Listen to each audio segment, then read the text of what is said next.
మీరు తలపెట్టిన కార్యం విజయవంతంగా ముందుకు వెళ్ళి అష్టైశ్వర్య భోగభాగ్యాలు కలగాలి అంటే ఒక ఎర్రటి క్లాత్లో చిటికెడు ఇంగో మూటగట్టి మనసులో సంకల్ప సిద్ధి చేసుకుని మీ అరచేతిలో పెట్టుకుని ఈ రెండు చేతులు ఇలా పెట్టి మనసులో సంకల్పం చేసుకోండి.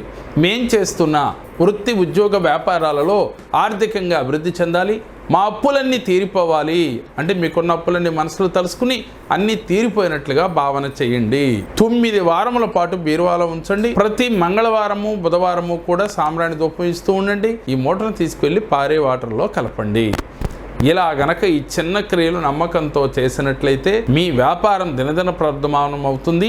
అలాగే జనాకర్షణ ధనాకర్షణ కలుగుతుంది. మీ అప్పులన్నీ కూడా వెంటనే తీరిపోతాయి. ఎటువంటి అప్పు ఉన్నప్పటికీ కూడా మంగళవారం ఎంతో కొంత జమ వేస్తూ ఉండండి. ఏది కట్టినా అప్పులు మంగళవారం నాడు కట్టడం మొదలు పెడితే త్వరగా అప్పులు తీరిపోతాయి.